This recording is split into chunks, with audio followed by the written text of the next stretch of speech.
Assalamualaikum warahmatullahi wabarakatuh. Selamat siang dan salam sejahtera Bapak Ibu.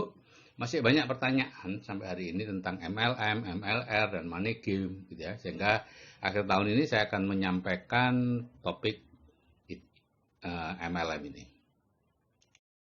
Jadi semuanya sekarang masih dianggap sama Bapak Ibu. Ya, masih dicampur aduk antara multi level marketing, multi level recruiting, money game.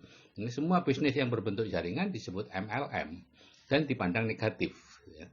Sehingga banyak orang yang salah mengambil keputusan. Padahal hampir semua yang disebut MLM dan dianggap negatif itu sebenarnya money game. Ya. Dan sisanya adalah multi level recruiting. MLM-nya sendiri justru jarang dikenal orang, sehingga mereka pun tidak mendapat informasi yang lengkap tentang MLM. Taunya hanya money game, ini yang merugikan dan dianggap sebagai MLM. Jadi yang disebut MLM itu apa? Ini adalah sebuah kegiatan perdagangan biasa, yaitu salah satu strategi atau pengembangan dari bisnis prosumer, profitable consumer. Jadi kalau di perdagangan konvensional itu ada grosir, distributor, itu membeli produk dalam jumlah besar ke pabrik dan menjualnya ke grosir yang lebih kecil, ke pengecer, dan seterusnya. Pengecer menjual ke konsumen, dan di setiap tingkat ada keuntungan yang didapat. Nah, di multi level marketing semua konsumen itu membeli langsung dari pabrik. Ya, kemudian di akhir bulan itu dikumpulin. Ya, mereka membangun grup kan, baru membeli ke pabrik. Di akhir bulan perusahaan menghitung pembelian di setiap grup itu dari setiap levelnya. Ya. Dari jumlah pembelian mereka ada yang dianggap sebagai konsumen, pembeliannya masih kecil, ada yang sebagai pengecer, distributor kecil, distributor besar, dan sebagainya. Dan masing-masing mendapat bonus sesuai dengan besaran omset di grupnya. Umumnya antara 3% sampai 21% ya, tergantung perjanjian di depan. Jadi seperti ini Bapak Ibu, kita itu kalau membeli sesuatu itu tidak bisa langsung dari pabrik. Sebagai konsumen membelinya di retail. Dari retail ke pabrik itu ada 60% uang yang diambil oleh grosir dan retail. Pabrik sendiri hanya menikmati 40% dari uang yang dibayarkan oleh konsumen. Nah, yang namanya prosumer itu dari produsen langsung ke konsumen. Sehingga uang yang 60% tadi yang biasanya untuk grosir dan retail itu diberikan ke konsumen. Nah, bisnis grosir dan retail ini adalah bisnis yang uangnya terbesar di dunia, Bapak Ibu. Ya, dibandingkan dengan produsen. Karena 60% dari semua barang itu uangnya masuk ke sini.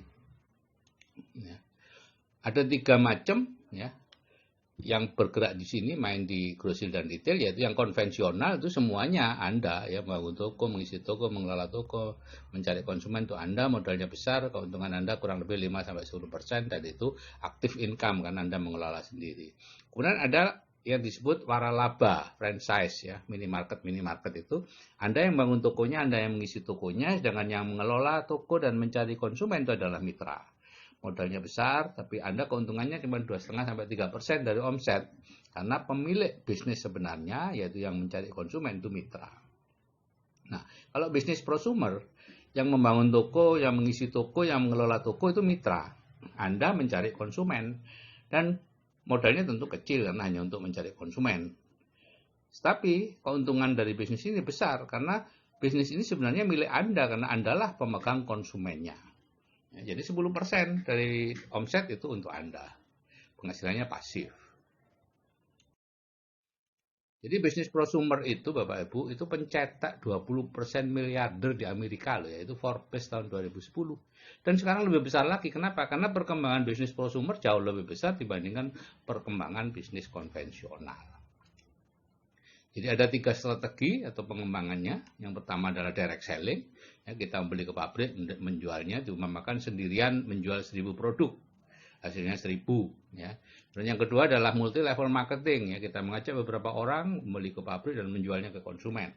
Persamaannya 10 orang kerjasama, masing-masing menjual 100 produk, ada 1000 produk. Ya. Nuansanya masih membeli dan menjual.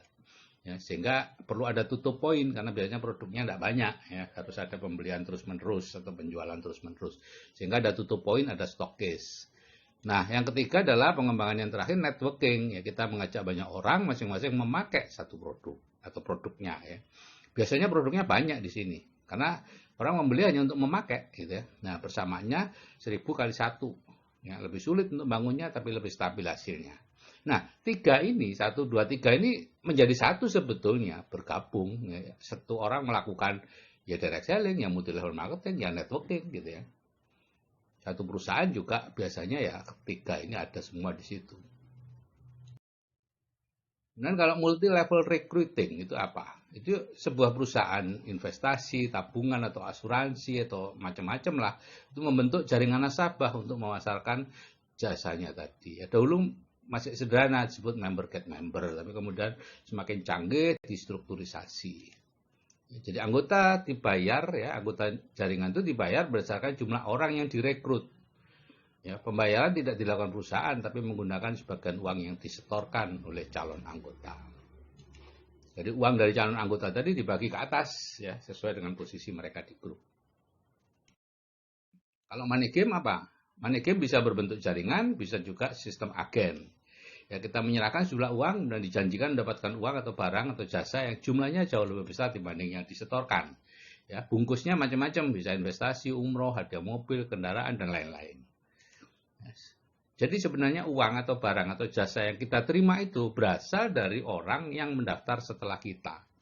Ya, di sini tidak ada investasi, tidak ada jual beli sesuatu ya, semata-mata uang diputar-putar. Jadi posisi peserta itu dalam kondisi tertipu atau dalam kondisi menipu, ya, tertipu pada saat dia sedang menyetorkan uang dan menipu ketika dia sudah menerima uang, meskipun dia tidak menyadari. Karena apa? Skema asli ini dibuat oleh Charles Ponzi. Ya. Karena itu disebut skema atau segitiga Ponzi. Gitu ya. Ini penipu tahun 1920-an. Jadi memang skema ini memang dibuat untuk menipu. Atau contohnya ya surat berhantai itu ya. Sampai sekarang masih ada itu. Kemudian investasi seperti Pomas, Pandawa. Investasi agrobisnis seperti Kisar. Ada IT. Sekarang banyak kayu gitu ya. Itu meniru Kisar sebetulnya. Kalau Kisar itu bergerak di bidang sayur, kita berinvestasi sayur, nanti sayurnya akan dibeli lebih mahal dari umum. Kalau sekarang banyak kayu, kita investasi kayu, nanti perusahaan membeli kayu lebih mahal. Berkali-kali lipat dari harga pasaran. Orang tidak memikir kalau ada perusahaan berani membeli kayu dengan harga berlipat ganda, kenapa dia beli ke kita? Kenapa dia tidak beli ke penjual kayu atau petani kayu? Dan umrah murah, ya, umrah murah, First Travel, Abu Tur, dan masih banyak yang masih aktif di luar. Skema piramida, gitu ya. Nah, ini money gamer terbesar di dunia ini Bernard Madoff, ya, di Amerika tentunya ya. Lahir tahun 39, meninggal tahun 2017. Ya, ini menjalankan skema Ponzi mulai tahun 60 sampai terbongkar baru tahun 2008.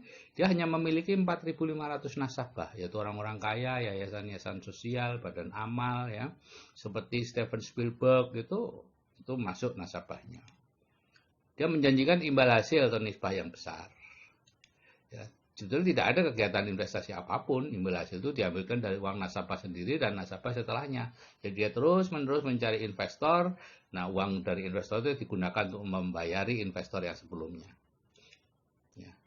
Dan merugikan nasabah setelah terbongkar 65 miliar US dollar atau 940-an triliun. Banyak Bapak Ibu. Ini laporan anaknya sendiri ya, karena pada tahun 2008 itu anaknya baru diberitahu kalau ayahnya itu melakukan skema Ponzi. Nah, karena ayahnya sudah umur 7 bulan, anaknya kan tidak mau menerima warisan itu, dia lapor. Tahun 2009 dia dihukum 150 tahun. Meninggal di penjara tahun 2017 dan anaknya yang melaporkan depresi tahun 2010 bunuh diri. Jadi inilah nasibnya. Umroh money game sekarang masih banyak Bapak Ibu. Cirinya itu sebetulnya sederhana Bapak Ibu. Ya, harga di bawah biaya umroh. Sekarang biaya umroh yang ditentukan oleh Departemen Agama itu 22 juta kalau tidak salah ya. Terkadang diberi label sedekah. Saya pernah ditawari sedekah 1 juta, kemudian bisa umroh. Biasanya setelah kita daftar itu tidak langsung berangkat. Gitu ya. Masih ada waktu antri sekian bulan. Padahal di umroh tidak ada daftar antrian Bapak Ibu. Ya. Kita antri karena apa? Karena uang yang kita masukkan itu digunakan untuk membiayai jamaah sebelumnya, sedangkan kita menunggu jamaah setelahnya. Contohnya first travel nih. Orang membayar 14,5 juta, tapi dapat fasilitas umroh senilai 25 sampai 30 juta, cukup mewah. Saat ditutup itu ada 13.000 jemaah yang sudah diberangkatkan, tapi ada 52.000 jemaah yang belum diberangkatkan. Jadi sebetulnya, dan uangnya tidak ada sudah. Ya, jadi satu jemaah yang berangkat dibiayai 4 jemaah yang lain. Jadi kalau hitung-hitungannya ya gini, 4 jemaah itu ya 58 juta. 58 juta, kemudian yang terpakai 25 sampai 30 juta, berarti apa? 50% itu untuk penyelenggara.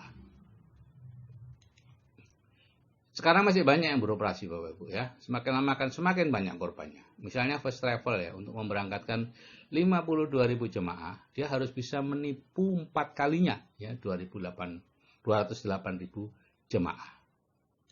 Dan seterusnya. Sebetulnya cara mengatasi umrah-umrah seperti ini mudah Bapak Ibu kalau memang niat gitu ya.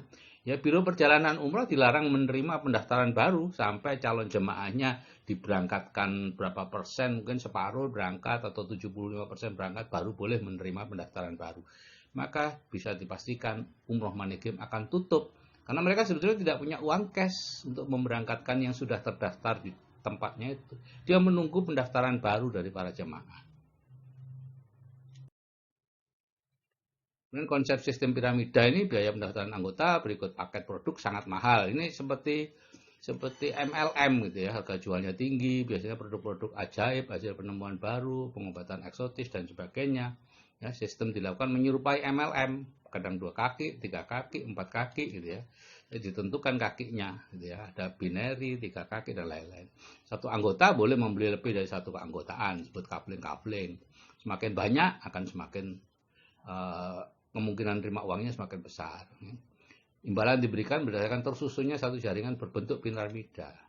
Program pemasarannya sulit ya, tidak sulit dimengerti ya, dan tidak berat pada titik beratnya pada recruiting ya, bukan pada penjualan. Nah, MUI memberi fatwa tahun 2009 yang disebut Money Game adalah kegiatan penghimpunan dana masyarakat atau penggandaan uang dengan praktek memberikan komisi dan bonus dari hasil perekrutan atau pendaftaran mitra usaha yang baru atau bergabung kemudian. Dan bukan dari hasil penjualan produk atau dari hasil penjualan produk, namun produk yang dijual tersebut hanya kamuflase atau tidak mempunyai mutu atau kualitas yang dapat dipertanggungjawabkan. Jadi kalau definisi di atas dipakai, maka multi level recruiting itu dimasukkan dalam golongan money game dan tentunya diharamkan. Termasuk juga agen asuransi. Itu penghasilannya halal kalau tidak menggunakan model jaringan, di mana setiap orang mendapat komisi dari hasil kerjanya langsung. Itu sih sah-sah saja. Tapi begitu dibangunkan jaringan, maka akan masuk dalam definisinya fatwa MUI ini.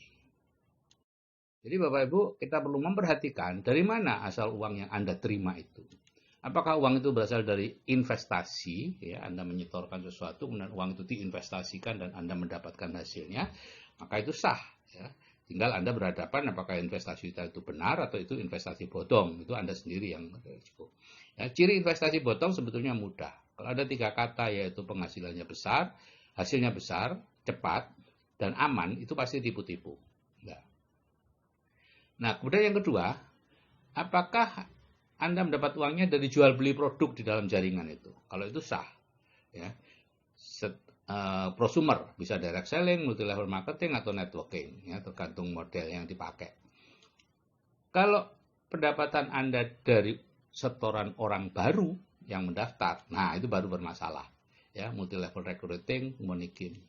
Jadi ini ada perusahaan angin surga yang menjanjikan keuntungan yang besar, tapi sebetulnya Anda dapatnya uang itu dari orang baru yang Anda ajak karena tertarik dengan keuntungan yang besar tadi itu. Keuntungannya itu sendiri belum ada, gitu ya.